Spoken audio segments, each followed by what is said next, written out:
when two people come together and one person comes with a great idea and the other person helps elevate that, that's how you really create something beautiful. It takes less stress off you. You don't have to wear multiple hats, and then you guys can really curate something beautiful from it.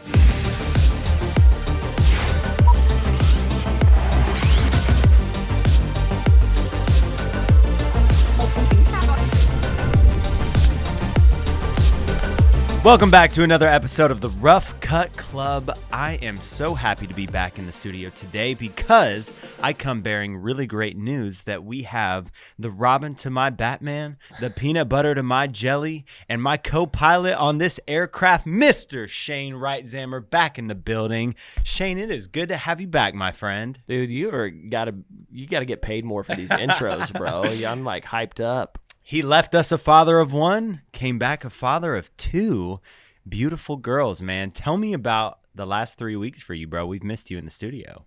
If I could remember them, I'd tell you all about it. No, I'm just kidding. It's been awesome, man. Parker was born healthy on 9/27. Amazing. She's doing great. Mom and dad aren't really sleeping that much because that's what newborns do. But and then we also have the 15-month-old Kaya, who is running around the house, climbing, doing all sorts of things. You know, she's a little daredevil now, so lack of sleep, chasing my toddler, but life could not be better, bro. It's awesome. Well, we are excited for you, man. We missed you in the studio. We had 3 incredible guests that you missed out on that you'll get to hear their episode, but we talked a little bit about you behind your back. Good things, mostly. But we're happy to have you back in the studio today, and it is good to see your face, my friend. Yeah. In other news, we have an incredible guest with us in the mix today.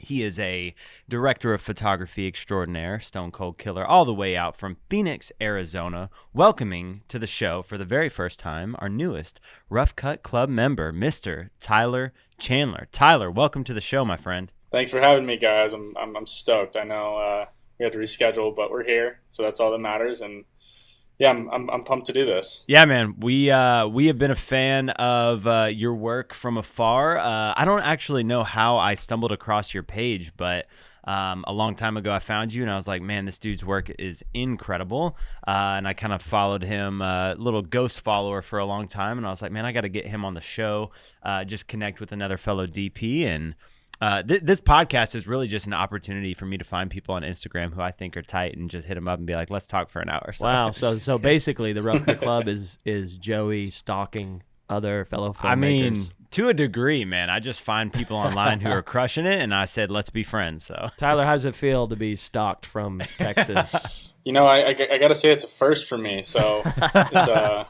I don't even know how to feel right now. Creeped out maybe a little. Yeah. Right? Yeah. Now, Tyler's his work is incredible, man. I'm excited to unpack kind of some of his journey. And so just to get right into it, man, tell me a little bit about your intro into filmmaking and then what you're kind of doing in the industry right now, man. Yeah, sure. So I started off, I think just like most people with a camera in my hand. I met one of my good friends, and he kind of shot car photography back in the day, and I was like, that's what I want to do. I was obsessed with cars. So he told me, he's like, go out, buy your first camera. I'll teach you how to use it. And then, it's on you from there. So I went out and bought, I think it was a D3200, a Nikon D3200 from a friend or whatever that, I can't even remember. It was so long ago. But I started shooting photos. About a year later, a friend sent me a camera that shot video for the first time, and I was like, okay, let's see what this thing can do. I remember I ordered a little slider off Amazon, and I put up like I don't know, something I had around my house, and I was just practicing back and forth on that. I was like, okay, this is fun. It's not what I want to do yet. So I started pursuing photography a little bit more, and I think a year after that, I started getting really inspired by a lot of the people in the space, as far as my buddy Crispy, and then this guy Halcyon that shot a lot of car videos. And they just went to car events around the world and just filmed cool cars. So I was like, that's one way I could step up from car photos. I could start shooting car videos. So I went out, bought an A7S II. Camera's still with me till this day. I think that was back in 2016. And then instantly bought a Ronin M and just threw it on and hoped for the best. I really didn't know a lot about video. I didn't know a lot about video settings and stuff like that, Did the good old YouTube University to try to learn. And then I did that for a while. I started building up a little bit of a YouTube. posting a lot on YouTube, and just I thought that's what I wanted to do, is just be a car YouTuber and all this jazz, you know. And then I'm kind of like speeding up the process. It's a very, very long story. I can get extremely into detail, but there's a lot of boring stuff, so I'll just skip a little bit ahead. I went to a car show, and a local production company had brought their camera car out, and I thought it was the coolest thing. So I was like, all right, I'm going to shoot them a cool little video. I did that. I sent the video to them. I went and talked to them at the show, and then I was like, I love what you guys do. If you guys ever need any help behind the scenes, whatever, please hit me up. So I think maybe a month or two went by after that, and they finally hit me up to do some PA work. And I couldn't tell you the first project that we did together, but shortly after, they asked me to shoot behind the scenes for a spec project they were doing up in the northern part of Arizona, filming a Can-Am, kind of doing a Can-Am spec. And I think that just went really well. We all really vibed and clicked, so we took it from there, and we kind of just started hanging out more and shooting more, and they really helped push me into the industry that I am now. And those guys are the real bros. They do a lot of camera car stuff, cable cam, heavy movement. They have Cinema Robot now. They're the coolest guys. I love them to death. But yeah, they slowly started teaching me the way, started introducing me to the actual industry and what the actual industry is like, and eventually ended up giving me my first DP job with them for NBC for American Song Contest, which was also my first national TV spot, which is still insane to me that it was only, I think, a year and a half after knowing them, that they're already trusting me with something like that. But yeah, I'd say that's like kind of the rough intro to how I got into the scene. And as far as like what I'm doing now, I'm doing a lot of narrative projects and some music, and then commercial work, just your typical commercial work. Dude, that is awesome. I love that story, and I love how I think it's so valuable for our listeners, because some of our listeners are, maybe 4 or 5 years ago were, on the come up, right? Yeah. And some of us are about to retire. and so it's good for everybody to hear that. And so we have heard that story a lot, and I think Joey and I actually connect with that too, about hey, shoot work, do work for somebody, show them your skills, your capabilities, like you did at that for the camera car, right? Yeah. And then that got you into that gig and propelled you along into your career. You did PA work, then you shot BTS video for them, and then you were, a year later, you're DP on a national spot. That's sick, man. Congrats. That's awesome. Yeah, I couldn't thank those guys more, and I couldn't tell anybody anymore, like, just, yeah, do work. Like, it doesn't really matter what it is at the beginning, just get your foot in the door. Yeah. Get to know people. Networking is so strong in this business. Yeah, very similar story for me on how I landed my first feature DP film role. Is just, I started out on that project filming behind the scenes, and one thing led to another, but meeting the connections that I did on that project wound up leading me to climbing actually all the way up to be a first unit DP of the project by the end of it, which was really insane. But like, to your point, just being there and being, available is one of the best things that you can do, even if it's, below what you normally do from a day-to-day standpoint. Just being in the room is one of the greatest opportunities, and maybe not even for that project, but for a project a year later. You know what I mean? And so I love that component, man. Not that long ago, I just we both actually shot our very first race car film, where we got to deploy like a camera car and shoot a car going like 70 or 80 miles an hour on like a track, drifting and whatnot.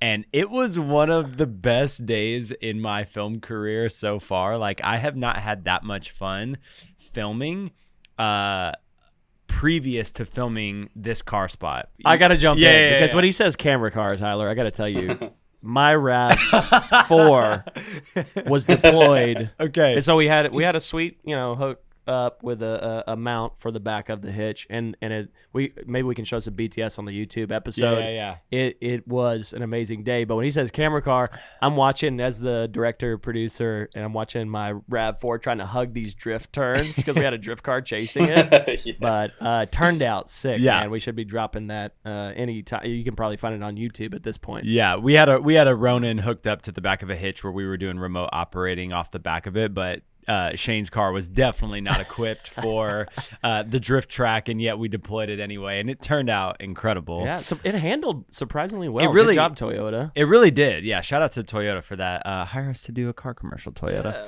Yeah. But anyway, man, I wanna like.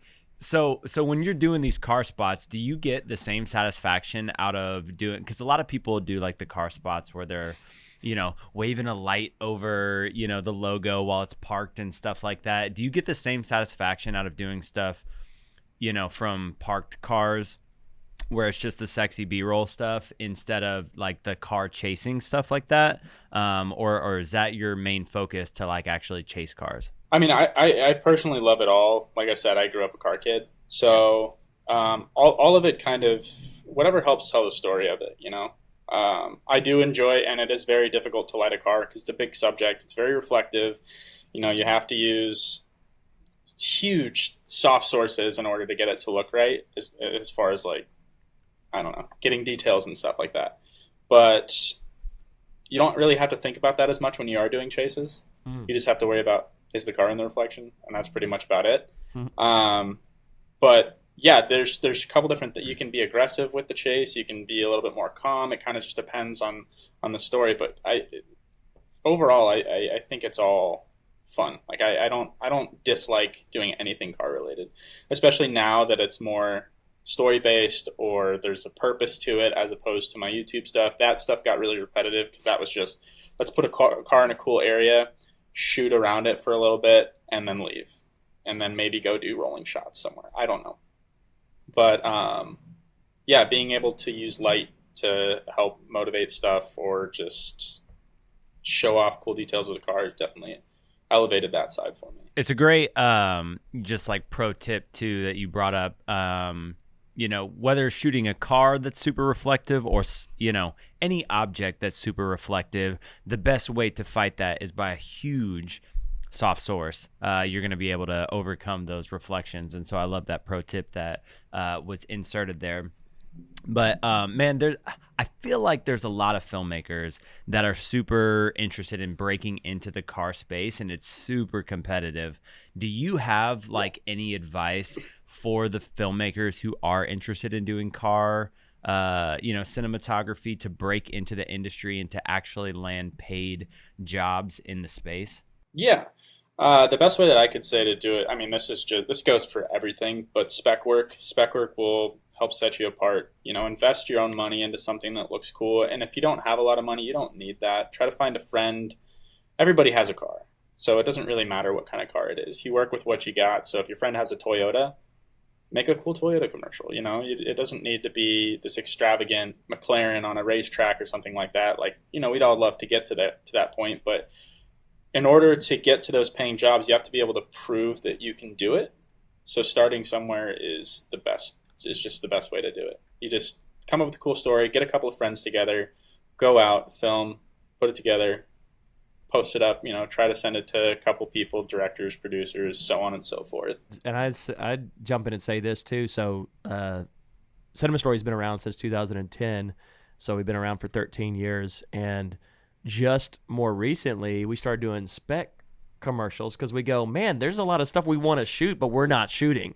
And we got to prove to people that we can shoot it. So even, a production company, media company that's been around for 13 years, I love spec shoots, man. Yeah. They're more fun than client shoots because you get total control. And I'm like, I just wish it would pay, but it's the future that you're working for on those spec shoots. And Joey, would you agree? I mean, I think we have 100%. The most fun on a spec shoot. Yeah, and I even look at my early days too, like as a filmmaker, like all I did was spec. Like before I had a portfolio, it was just portfolio building, where I would go out in the streets and film little 30, 60-second stuff or a music video for a friend of mine. And it was like every project that I did was art for art's sake. And I feel like that was the foundation that was built for me to actually, jumpstart my career. And so it's felt really, really good getting back to the roots of why I got into filming to begin with, and just creating the art that I wanted to create without client revisions and, all of this stuff. It's like just doing the work that you want to do.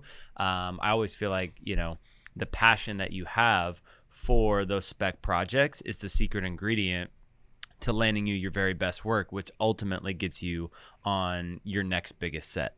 And so, I'm a huge fan of spec projects, and even now more than ever, trying to get back to the roots of why I started filming in the first place, man. Yeah, I agree. Okay, Joey's got an awesome question that I'm not going to steal from you, because I know, but this is the opposite of that question. Right. What is like your absolute favorite, spec shoot video that you have created to date? It's one that I did of a Mercedes 190e Evo 2. It's one of the bigger spec projects that I've ever done. I think at the time it was like $300,000 to $500,000 car that a good friend of mine owned, and not only that, but it's rare and it has cool history because it was the car that Mercedes built to try to beat the BMW M3 back in. I can't even now. It's one of my favorite projects. I can't remember the races, but it was really fun to be able to show the history behind the car and also just do something. It wasn't like too story guided, but overall it was really fun. I got to bring the camera car out, the Real Bros. It, like, just basically pro bono did that for me, which is just.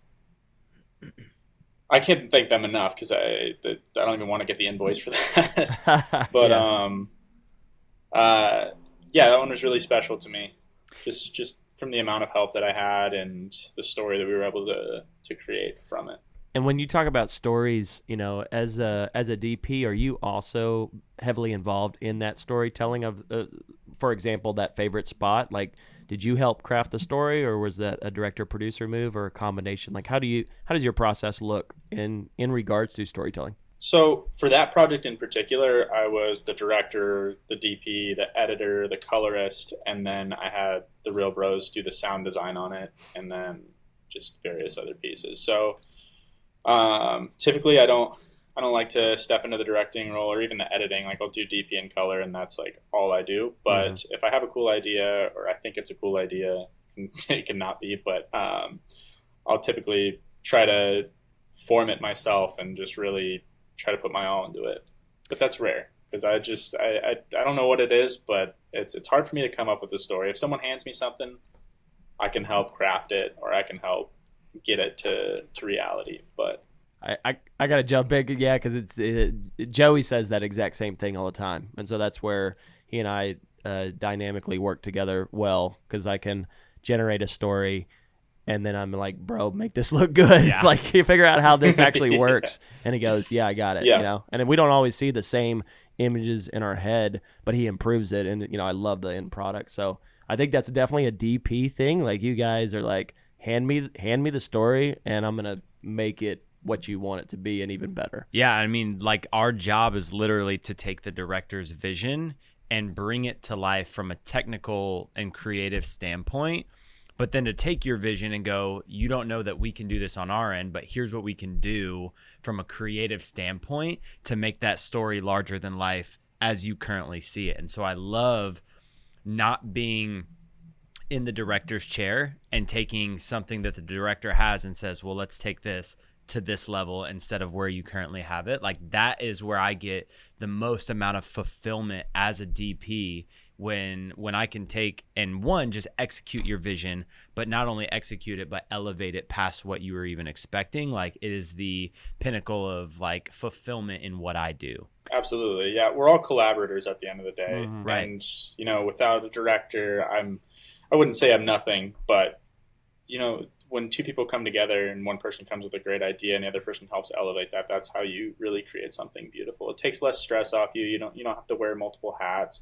And then, you guys can really curate something beautiful from it. Yeah, and I think a lot of DPs too, like, start out being the one-man band that has to, do it all. And so we learn all the roles on set, we direct the clients, and then we start working our way up to where we're now working with a director who's got this input and this vision. And I felt the season of life that I was in as a filmmaker get so much more exciting when I got to work with a visionary for a story, and then I just got to focus on the aesthetics of the film and technically making that film happen from a technical standpoint.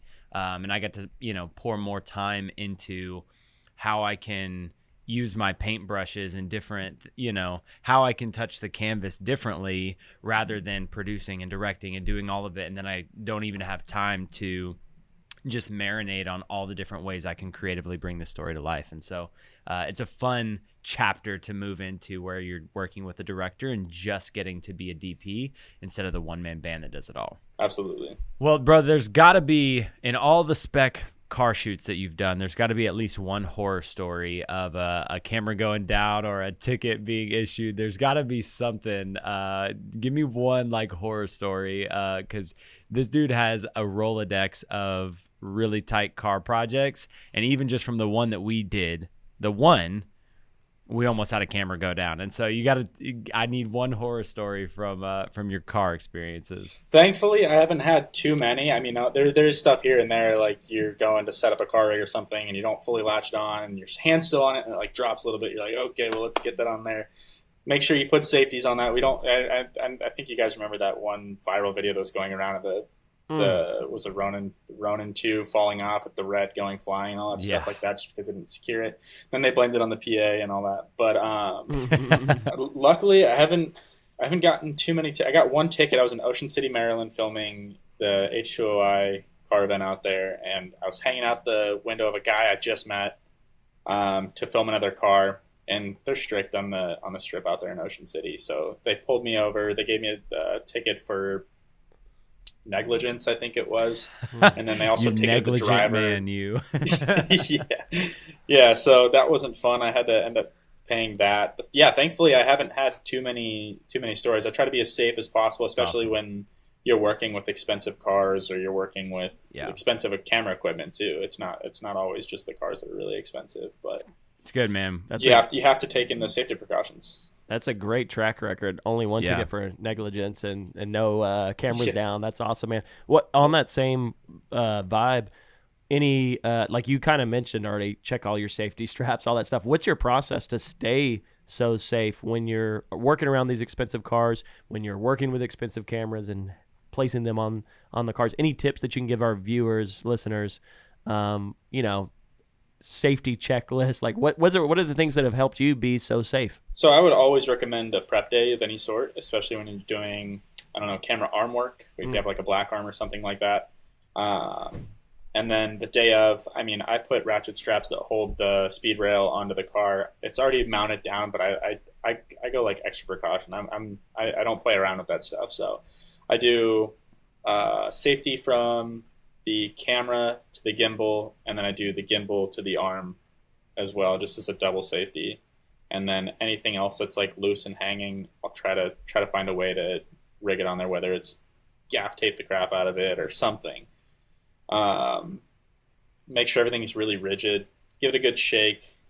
There's I don't know. There's certain ways to do everything, and every project can be a little different as opposed to what you have on the car or something like that. So it's just make sure you're safetying the camera at least, and I always say double safety and do a gimbal. Pro tips right there for sure. Yep. Love it, man. Well, I want to transition out of some of the car stuff and into some of your other work.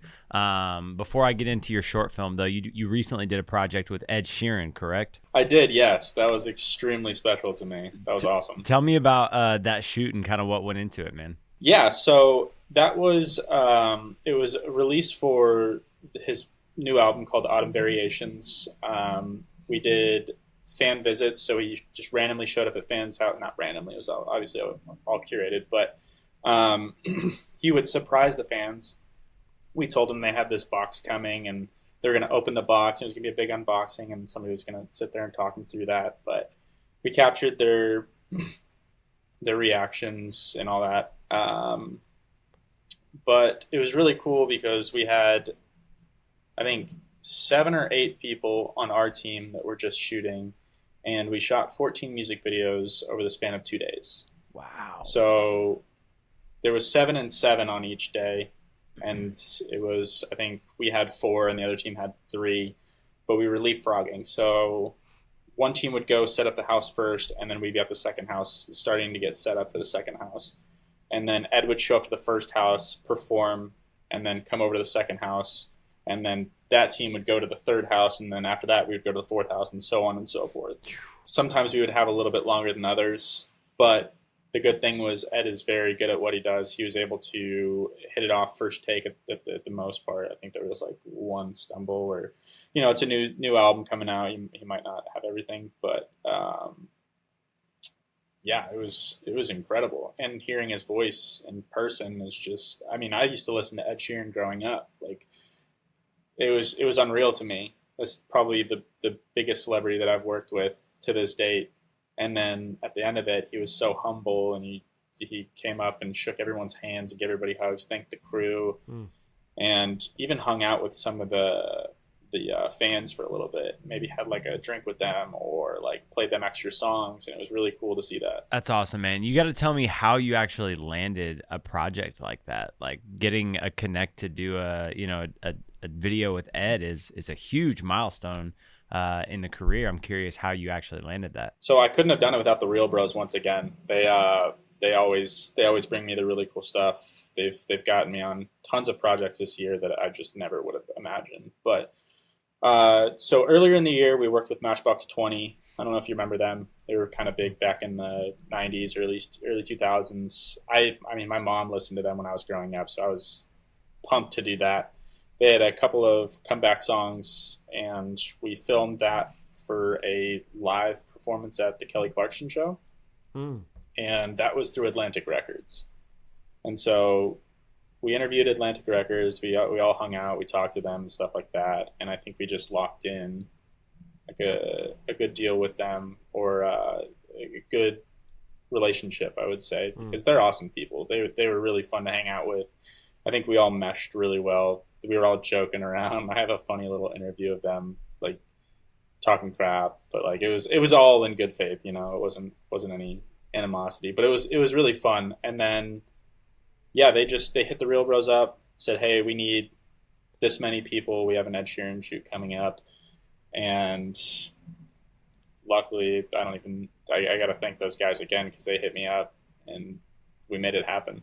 I think I had to reschedule a couple things. I was like, I'm not missing this. I'm sorry. Like, this is too big for me. So I have to push some stuff back or reschedule. So that's awesome, man. Yeah, it's always such a fun experience getting a chance to film with like celebrities that you look up to. Like, there's just an energy in the room when they walk in that you're like, whoa, this is wild. Totally not. Yeah. Totally not like value add for our audience, but who's one other celebrity that you'd get super starstruck by, or is on your dream list of people that if you could film a project with them, you'd love to get a chance to work with? Well, so I just got asked that too. I don't really like look up to celebrities. Like, if it comes up, it's awesome. Don't get me wrong, but I don't. It was really hard for me to put a person or like a name to it, because I mean, I listen to a lot of music. I love a lot of people, or like I watch movies and stuff like that. But it's really hard to pick somebody and just, I don't know. I don't look up to celebrities in that sense. But I'd love to work with more, and I'd love to work with all of them. I'd love to see how certain people are and stuff like that, because you see them on TV, or see them in interviews, and you're like, oh, I wonder if they're a cool person, or like you listen to them growing up, and then you're like, oh, I wonder if they're a cool person. I wonder what they're going to be like, and then they turn out to be awesome.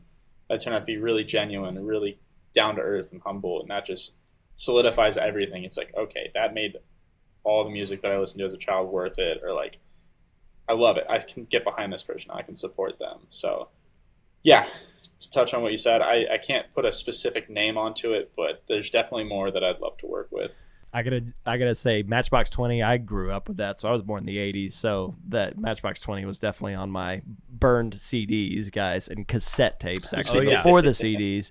And so I'm just gonna throw this out here. Taking Back Sunday. If you're listening to this podcast, I would love to shoot a made music video for one of your older albums, or maybe something new. And then, hey, Taylor Swift, come on, shout at us too.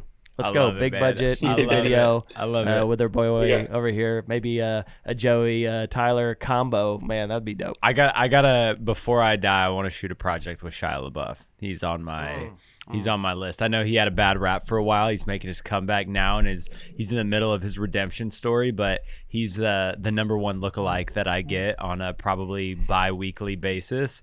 And I would love to get just a photo with him. But if I could do a project with him, he is a phenomenal actor, and I'm a fan of Shia.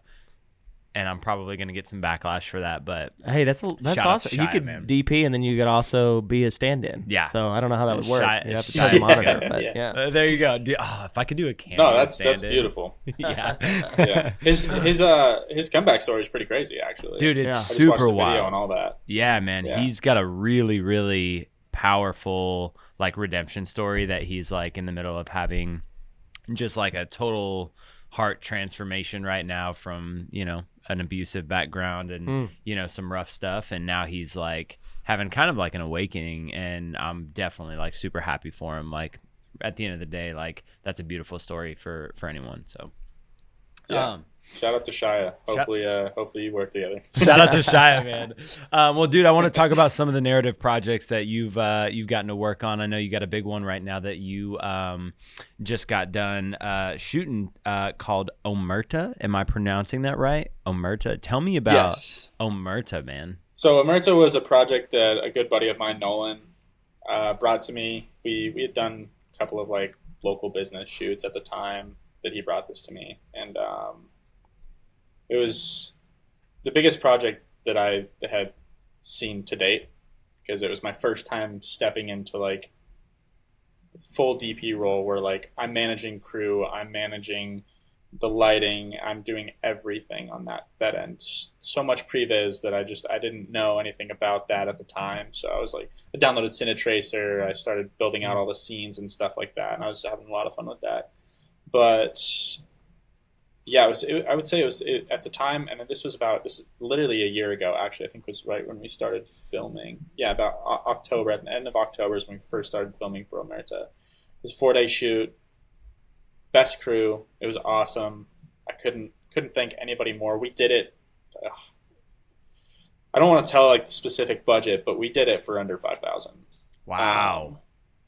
Which is unreal, and we couldn't have done that without all the help. We couldn't have done that without a lot of people donating their time and their equipment and so much more. And now a year later, we're seeing that, and it's winning multiple awards. And I got my first official selection for cinematography at a short film. It's not like I won anything, but it's awesome to even be noticed for that regards. And we had our screening recently, and that was a great turnout. We had all the crew come. Well, not all of them. A bunch of them had to miss out because of work or whatever. But we had most of the crew there, and we got to show them what we did finally after a year almost. And it was really cool to see everyone's reactions and see how everyone loved it. We're hopefully planning on doing more with it, but we'll just see how it goes from there. I love it, dude. Well, congrats on that film first and foremost. But you brought something up I want to dive back into on the previs section. I saw in a carousel on your Instagram that you replicated a 3D model of the room to like pre-light almost sort of and just plan out like camera movements and all that stuff. Dive into kind of that pre-production process and the building out of like the 3D models that you did to ensure it was a successful production. Yeah, so I mean, I've always loved messing with 3D, and once I found Cinetracer, I thought it was the coolest thing because you can actually like, not to scale because you can't measure out the rooms perfectly, but you can get really close and you can kind of use people as like a judgment. On our locations guide, I took tons of photos of every little detail in every little corner, and then I was able to then pop those up on a second monitor while I was building out the for locations. But I think it's just so important to have a 3D space in previs because you can figure out, okay, where can I hide a light that you can't really do on like a top down. Like you can tell somebody, like I was giving people top downs, but it wasn't really working. But then I showed them the 3D previs, and they're like, okay, that makes a little bit more sense because then you can get a little bit more defined with, okay, I need this light outside, I need it pointing at this direction, you need to hit the table like almost specifically like this, and you can show them that in the screenshots, and then you can pre-walk like you said the camera movement. So if you have like a handheld camera movement, you can kind of it's going to be really steady inside the game unless you have I think they have a thing where you can do it in like Oculus, but I don't want to go through all that. But yeah, then that way you can start blocking early and you can start doing all these things that would then take time on set to actually do. So the more in pre-production that you can get done, the better it is, right? So yeah, we went hard on previs and blocking and lighting and all this stuff, and I spent probably a week making all the different sets that we had, but it was worth it in every regard. I love it, dude. This is a common thing. You know, we've had a couple of DPs on here in the past, and every one of them echoes the exact same importance for the pre-production process and the planning and you know, planning for plan B, you know, and all of these just different items to ensure that the production is a success, and that you have prepared and accounted for all the hiccups that could happen along the way. And it's really what helps separate you, I think, as a DP. You know, a lot of people get wrapped up in, you know, how good somebody is on set, but I think one of the biggest ways that you can improve as a DP is before you ever make it to set, that you've done the pre-production process thoroughly. And it's just one of the ways that you can separate yourself from the competition is by having those previs, you know, 3D samples. Like if somebody came to me, you know, as a director and they were bringing 3D samples of how they were going to light the set, like it says a lot about the thought that they put into what they're going to do. And so I thought that was super dope. I don't actually know how to use Cine Tracer, but now I'm inspired to step my game up because of you, man. So that's tight. Awesome. Yeah, I couldn't recommend it more. I'm curious too, you know, and you're probably about to get to this, but your prep process, you know, on a shoot. And I know it's different for different types of projects, right? Music videos but let's just say storytelling in general. You know, when a director comes to you with a script, you know, what does that process look like? Because I think other DPs, you know, y'all all do it similar, but you also do it differently, and y'all have unique aspects that make you guys you. And so what does your process look like, Tyler, like from the initial start of a project with a director in your pre-pro prep? Sure. So a director will typically bring me a script, and the first thing that I do is I just try to read it. I try not to, I know it's really hard to, as a DP, start thinking about stuff immediately and start like getting into it, writing down ideas, shot ideas, or lighting ideas and stuff like that. But I try to just turn that part of my brain off and just read it as a consumer.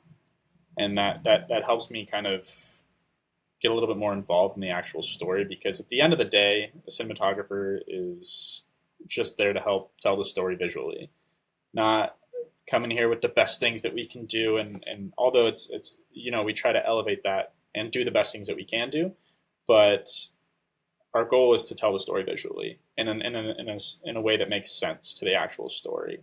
So from there, I'll read the script, and then I'll go back and I'll line the script. I'll start putting my own little notes there, and then I almost try to meet up with the director immediately and start talking about shot ideas, wardrobe, color, all this type of stuff that goes into day of actual production. And then from there, we get our shot list, we get our storyboard down, and then I pop on a Cine Tracer and I start building out everything. Or sorry, I can't do that yet because we'll try to location scout. I missed a step there. We'll location scout, and then I'll take the photos on the location scout. You know, we'll do our tech scouts to make sure that we're able to power everything and do all that. But then I'll pop into Cine Tracer, and then I'll do all that, and then export all my frames, get it all sent up, or get it all built up, get my team put together, and then I'll typically have a conversation with the gaffer and G&E and stuff like that to make sure some of this stuff is possible, or make sure it's not going to be too much of a hassle and it can fit within our budget too. Because I think that's another big thing is like, you have a budget, stick with it as much as you can so the producer loves you. But yeah, there's a lot of details and stuff like that that go into it that you really have to pay attention to. And a lot of people don't really understand that. Wardrobe, set deck, all that stuff is just as important, if not more, than like, let's say, lighting, because it can really help tell the space and tell the story. And you have to, as a DP, you kind of have to step in there, because then you can be like, okay, well, maybe we can throw a lamp back here that can help motivate the lighting or something like that. So getting involved in set decoration and all that type of stuff is very important as a DP. And that's part of the pre-production process that I think a lot of people skip out on. That's awesome, man. This was kind of a short that's, crime family driven piece. Was there anything that you were trying to like bring to this that was like a new visual approach to like a classic genre styled film that kind of helped separate it and make it different from, just a visual standpoint? Yeah, so I would say my personal taste, my personal style is a little bit more modern in a sense, because I know a lot of the older stuff, it was very contrasty and very hard light and stuff like that. So I was trying to find a way to get some of the similar contrasts and heavy shadows and stuff like that, but still keeping the lights soft, or keeping the wraparound soft, so it's not all these hard lights just hitting. When you're looking at classic noir films, I feel like the majority of them do have really hard lighting, or they're typically like black and white or something like that, or like very muted colors. And when we were working on the color, we were like, okay, let's pump some saturation into this. Let's get it really dark and moody, and then so on and so forth. But yeah, I would say that's probably about it. It's cool. That's awesome, man. Dude, if you had to go back to your younger self and give your younger self a piece of advice getting into the industry, what would you tell the younger you that was trying to make a name for himself? Network. Just network. Don't try to like sell yourself to people immediately. Just get to know people in the industry and take them out to coffee with no intent other than just being friends with them. Like, build your relationships. Like, it's obvious that you network in order to further down the road get some work from it. But if you can make friends along the way, or you can be cool with somebody and throw help back and forth, like, oh, you need help this day? Cool, I can be there. Or like vice versa, like, hey, is there any way that I can get a little bit of help, whether it be like a piece of equipment or something from you? Building relationships is probably the most important thing in this industry. It doesn't matter how good you are. If you're not a good person on set, then it's going to be really hard for somebody to want to bring you back. So being a good person, building relationships, that's it. That's all I would tell myself, is just start that way and then build your way up from there. Constantly work, do spec projects, stuff like that. I love it, dude. One of my last questions before we get to our final five that we ask every guest, but apart from networking, is there any tangible advice that you can leave our listeners on how to be successful as a DP in today's day and age? We've touched on it a couple of times, but I think you have to prove that you know what you're doing, right? So it's just practice. You get out there. Like, I'll go out. My office has like a big area where it's like kind of like a recreational spot. I'll go out there and I'll throw up a couple lights and I'll see what I can do. I'll see how I can get a softer light or something like that, or I'll see if I can motivate light from somewhere or make it, really cool side light, or so on and so forth. But it's just practice. So spec work is a great way to do that. Try to come up with a story, get a couple friends together. We touched on that quite a bit, but then try to push your boundaries a little bit with lighting. I know when I started off, I had no idea what lighting was. And I have friends that hire me all the time to do like some smaller stuff, but they're like, I don't understand lighting one bit. And I was like, just throw a light on, see what it does, and then motivate it. Like, put a bulb back here and see if you can kind of wrap it a little nice, or just something. Just have fun with it. This industry's fun, and I know that can also be a little dangerous because this industry is so fun. Everybody wants to do work for free in a fun industry, but it is also a business. So keep that in mind. But yeah, have fun. It's art. That's all it is. I love it, dude. Have fun and get the reps in, man. That's it, man. Yeah. I want to know, before we get to the final 5 questions, what's next for you? Well, you got any big projects that you're gearing up for, or what's some career dreams that you're looking forward to? What's next for Tyler? So I'm doing a G&E on a short film all next week. It's gonna be 10, 12-hour days. So I'm looking forward to that, and also not just because of the sleep, but it's gonna be so worth it at the end. And then hopefully a feature comes my way soon, whether that be with Omertà or a couple of the other short films that we've worked on. We're gonna start pitching and selling those. So fingers crossed on that. Dream project is a feature right now, no matter what it is. Like, I just want to shoot a feature. I just want to get it under my belt. I got a follow-up question to that. So you mentioned that you're doing G&E all next week. Like, as a DP, do you still typically just take roles in all different departments? Do you only do G&E stuff because it's related to lighting and kind of tied into what you do as a DP? Or how often are you taking jobs outside of your DP role right now? So I take them all the time, whether it be AC work. Like I always do AC work, and then I always do gaffing and stuff like that. And I think it's very strong to do that. Not strong, but it's very good to do that, because you not only learn how to do that stuff, and then you're able to communicate that to people, and now you're able to learn what it actually takes and see what's possible and see what's not possible. So I think if you can get your hands on anything that is directly connected to being a DP, like gaffing, AC, you'll be, in my opinion, a better DP, because you'll be able to communicate with your team, and then you'll be able to guide them and help push them forward too. I love it. I actually really enjoy taking first AC projects, because the stress level for me goes so far down. The day is almost always like easier to watch another DP squirm with all of the headaches, and me just sit back ready to pull focus knowing that the camera is perfectly dialed. It's like so much less stressful. And the other thing too that's really great about it is, as a DP, when I go AC for other DPs, which isn't as often as I would like it to be, but when I get the chance to do it, I get an opportunity to learn from that DP, and I'm always able to take something away from that day that I can either learn what to do or what not to do. And it gives me an opportunity to, as a DP, we don't get a chance to typically work with a ton of other DPs. And so it's a really great way to, just put additional tools in your tool belt. Absolutely. It's you learn from other people. You kind of get to see how they do it. That's the best part. It's like watching YouTube and seeing. Right.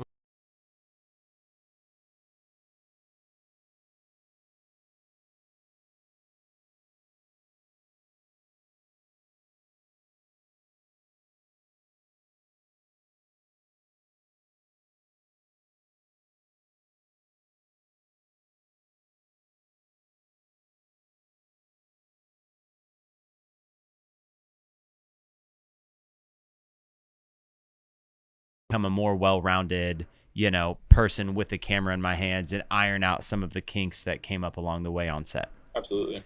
Well, bro, I want to dive into 5 questions that we'd like to ask each and every one of our guests before we wrap this thing up.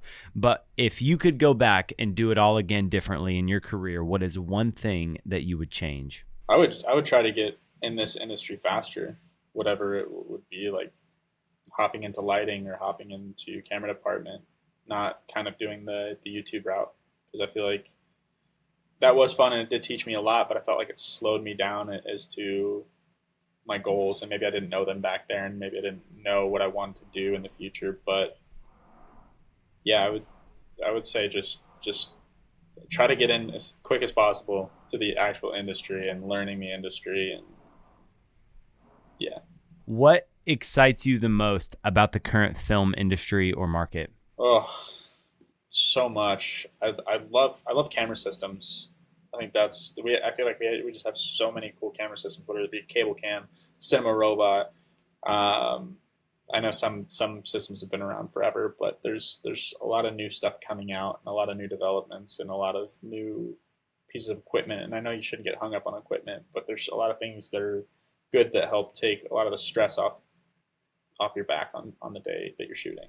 I went to NAB for the very first time this year. They celebrated 100 years, which is insane when you think about it.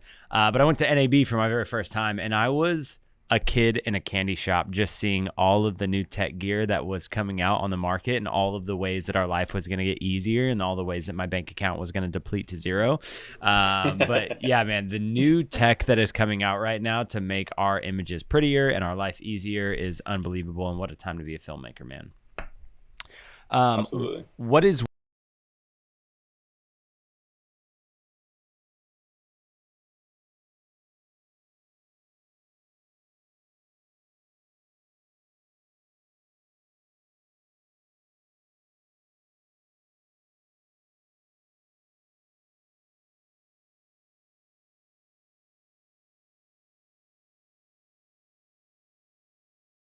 They're they're not young, they're not 20s, they're experienced. They've taken the time, they've really taken the time to learn. And I think that's something that we look past. We all want instant gratification. We want it right now. We want to be the best that we can right now. Which, sure, you should work towards that, but it's not like a race. Take your time, learn, try new things, try everything. When I was starting off, I tried everything. I was weddings, YouTube, everything. And then I finally found where I wanted to be. So, and then a couple of the other things that we touched on too, like practice, always practice, and then networking as well. It's awesome, brother. I think that's great. And patience is so important in the industry, right? But at the same time, like you said, push yourself, go for that instant gratification, push to practice to get to there. But you got to be patient in this industry, man. It's always an uphill journey. Well, and we're all artists at the end of the day. And I was reading on the difference between talent and what do they call it? Talent and crew. Why can't I think of the name of what's the other thing besides talent? Crew. What are you talking about? I read the book Grit. I'm literally reading it right now, and it's just talking. Talent versus skill. Is it talent and skill? Sorry, I couldn't even think of the word. But the difference between someone who's talented, what separates the people that are talented initially is the amount of effort they're willing to go to get to, being a really skilled person. I feel like I'm still missing the word. That doesn't even sound right. I'm over here thinking you're just talking about talent, like talent in a film, and I'm like, crew. No. Crew is the other word. No. Anyway, I'm butchering this, but at the end of the day, it sums it up, and it's like the amount of effort that you are willing to put into something is more of the identifier in how successful that you will be rather than how talented you initially start out. Right. So like the nature versus nurture. Exactly. Argument, right. Exactly. Yeah. And okay. so Absolutely. Yeah, man. So starting out not talented, but being willing to put in more effort than a talented person is going to take you further at the end of the day, which is, just kind of a profound but simple concept to just reinforce the point of practicing. I agree, man. I used to always beat my brother in tennis. I was just naturally good at tennis. But that dude practiced a whole summer and I didn't put any reps in, and I don't hold the candle to him now in tennis. And that's a silly example, but it's true though. You put in the reps, you're going to beat people that are naturally good or talented or have just an edge, a beginning edge, because the reps I think is really what counts. 100%, man. Where do you feel like as an industry we're headed in filmmaking or should be focused on? As much as I don't like to say it, there's a lot of social media stuff that's very popular right now. And doing social media stuff is very popular. And we are in a very video-based market, but a lot of that stuff is a lot lower budget, in my opinion. That was at least the Arizona market. It's hard to speak on other places, but the Arizona market's a lot lower budget right now. But we just opened up new studios. We got our film incentives out here. We're starting to see a lot of growth. And as far as out here, I really do see the film industry start booming and a lot more bigger productions start coming through and stuff like that. But can you elaborate on that a little bit more? Well, even to your point, I actually, and it's something we haven't really talked about, but there is more of a demand right now for video than I feel like there ever has been. And to your point, this is my personal opinion for the Dallas market as well. But there's a demand for low budget filmmaking is what it honestly feels like, because social media is so poppin' right now. Everyone wants, short form vertical video, which if anybody is watching, my hat says make horizontal video great again. And so but it's true, man. Like vertical, short form, low budget filmmaking is heavily in demand right now. And it almost feels like, and again, some people might disagree with this, but it feels like there's more of an opportunity to be a low budget like content creator rather than like a cinematographer. I'll say this too, as a producer and director, and I do a lot of the sales calls with clients. What we're getting asked for now is content creators. Right. We don't need a DP or a crew we just want somebody with an iPhone that could come out and shoot something vertical, It's crazy, and so man. I kind of agree with you there. I do think, the big jobs are still out there, and I hope that those still increase as well. Because, like you said, the demand for video is steadily going up. I mean, since when I got into the industry in 2010, it's huge compared to then, right? And I think it's just going to get bigger and bigger, especially with all the AI and virtual and all that stuff that's coming out. But yeah, like it is strange. You get a lot of this content creator stuff, which there's a place for all of it, I think it's great. Yeah. But yeah, so that's kind of what he was asking, Tyler, is like, where do you see the industry headed? What should we be focused on? And so do you have any thoughts on, how to, continue in a market like that? Like, how do we differentiate ourselves, DPs versus content creators? I think there's going to be a demand for both always. There's a lot of like higher end commercials that I don't really think can be done by most. I mean, I've seen it happen. You've seen content creators kind of come up the ladder and get to the point where they can shoot high end commercials and stuff like that. But like things are becoming a lot more accessible nowadays, and you can see it now with the latest iPhone commercial with the voila cinema thing. ProRes and the all iPhone, the memes behind dude. all that. Yeah. Yeah.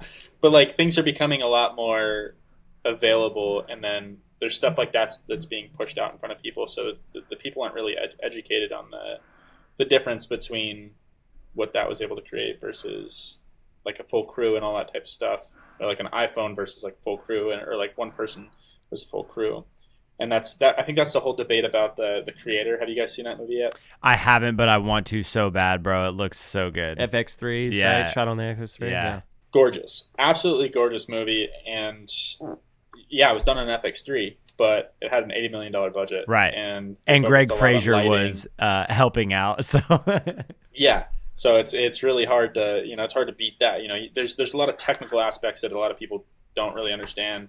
I think FX3 sales probably went up after that movie because everyone's like, yeah, I could shoot a blockbuster movie now or something like that. It's not really that way. You have to have the crew, you have to have the knowledge, you have to know all this stuff in order to create something like that. So I think there will be a demand for both, and I think there's going to be people that'll do great on the content creator side of things, and I think that there's going to be people that are going to do great on production and DPs and producers, directors. I don't see either of them outweighing the other, but I think there is more of a market right now for content creators as far as TikTok and Instagram and all that type of stuff. Social media, because I don't really think people are really focusing big budget on social media right now. Yeah. Well, and even too with all of the different streaming platforms that are opening up, like there's more demand for even talented DPs, in the Netflix, Amazon TV series space. And I think TV series have been popping off even almost more heavily than movies. 100%. You know what I mean? Like that's where the new wave is headed. And I think the real opportunity for DPs, especially in the coming years. So yeah, episodics definitely 100% killed or has slowed down theatrical and feature releases. But we might see a shift though. Who knows? Yeah, there's waves and flows of Hollywood and film production. So. And with this new SAG strike being lifted, I think that's gonna really impact jobs for everyone. So exciting stuff, man. Tyler, who is one filmmaker that you really admire and why? Oh geez, it's hard to pick one. I love Denis for the work that he does as a director, and I love almost everything he does, how he works with scale and all that stuff. But I mean, we said his name earlier, Greg Fraser. He's just on fire right now. The GOAT. Has some amazing pieces out, and he's so versatile. So I would probably have to pick out of the two, Greg. Like, I've watched the Batman 8 times, dude. I can't stop watching that film. Greg, in my opinion, and I'm going out on a limb right now, might be one of the best cinematographers of all time. He is undeniably one of the most talented DPs that has ever walked this earth. He is so good. Dude, have you seen Arrival? Oh, I love Arrival. Oh my gosh, I'm so late to the party, but I just watched Denis' film Arrival, and if you have not watched it, again, I'm late to the party, but it was such a good movie. Denis is the GOAT, man. Oh yeah, Denis. Like I said, I just love how he works with like scale, or like 100%. Things feel larger than life in his films. Yeah. I'm excited for Dune 2, man. It's gonna be epic. Yeah, dude, so good. Well, bro, thank you so much again for your time tapping in with us on the podcast. It's been great to get to know you. Appreciate all of the wisdom that you were dropping here today. For those that want to get connected with you, how can people get in touch, man? Yeah, you could follow me on Instagram at Tyler Chandler DP, or my website tylerchandlerdp.com. That's pretty much the only two pieces that really matter in what I do, because I don't really use much. I don't use LinkedIn. I mean, I'm on LinkedIn, but I don't really use it. So, yeah. Well, if you don't follow Tyler, he is a really fun follow. He posts beautiful behind the scenes and just screenshots of some of his work. And it has been a joy for me as a DP to follow him and just see some of the really tight content that he's putting out. So thank you again, man, for your time joining with us today. This has been an amazing episode of the Rough Cut Club, and we will see you guys next time.